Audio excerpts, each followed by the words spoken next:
A senior vet who's worked in greyhound racing for decades says performance-enhancing drugs are widely used, but the industry says there's no credible evidence that dogs are being doped and races fixed.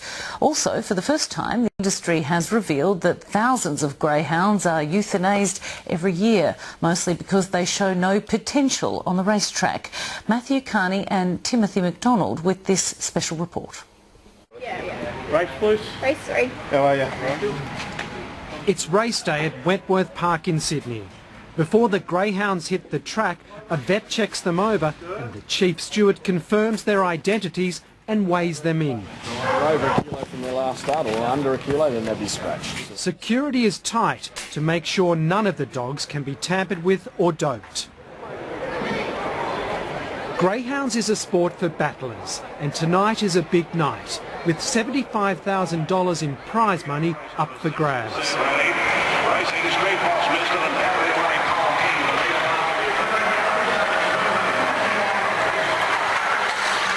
It's exciting, it's quick, it's over in no time, then the next race is on. You can lose your money quicker.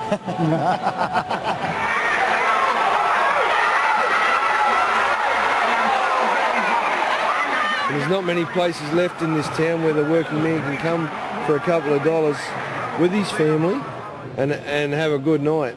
So this is important for a city like Sydney. Allegations of race fixing and doping have plagued the industry in the past, but the sport's governing body says it's a level playing field now. Okay, number 3. At the end of every race, the winner is swabbed and its urine tested for drugs. Last financial year we took somewhere in the order of about 3,000 samples. We had 54 that were positive. And what drugs were they? 75% of those were of therapeutic nature. But there's a new drug, a performance enhancer that's difficult to detect and some say is in widespread use. It's EPO, the same drug that's shaken the cycling world and had Lance Armstrong stripped of 7 Tour de France wins. There seemed to be a lot of illegal supply available, most of it channeled from human sources to the racing circles. Ted Humphries was the on-track vet at Wentworth Park. He's worked with greyhounds for 42 years. Lately, he's been noticing dogs coming into his clinic with extremely high red blood cell counts. That carries more oxygen to the muscles and makes them go faster. It's a very difficult job to get greyhounds really up to that perfect blood count, and EPO is a real help, and it can actually boost performance as it takes a bit over the top. Ted Humphries says it's easy for trainers to hide EPO use. They can give it to their dogs several days before a race. Come race day and testing, the drug has gone, but the red blood cells remain up. They do a lot of swabs, but there's never any blood taken from greyhounds. They're empowered to do it, but I can't recall ever taking a blood sample. So you can't detect it through urine? No, not normally.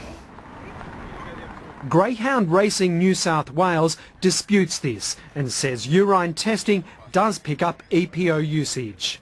They also say they have a program for out-of-race testing.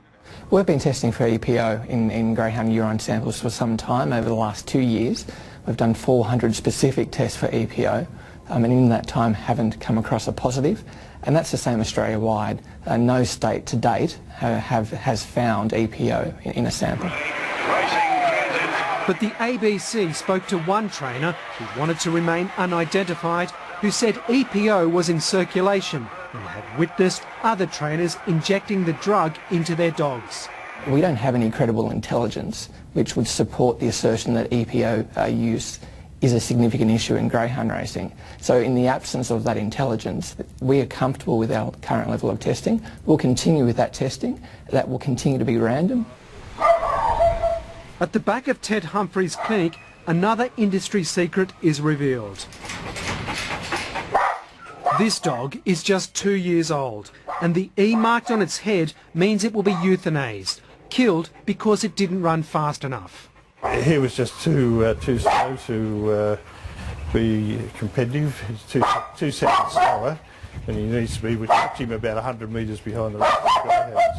Some are like that. They just haven't got the athletic ability.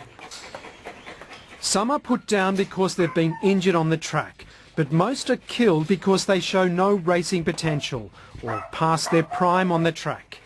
For the first time, the industry has put a figure on the number of greyhounds euthanased each year, and it's big. We believe at present it's around 3,000 greyhounds a year that are euthanased. We understand that that number is a number which is too high, and we've set about putting in place a number of actions which will bring that number down to a level which is more acceptable. Ted Humphrey says the figure is probably much higher. He puts down about 500 a year just at this clinic. The constant need to euthanize weighs heavily on him. He says here at least they can have a humane death, but left in the hands of some owners, dogs can suffer a cruel fate. They do it inhumane. They shoot them, they hammer them, they throw them off bridges. I knew one particular person would hang them, so that would be... So they'd hammer them? What do you mean? Literally, what, put a hammer on their head or something? Yeah, bash them with a hammer.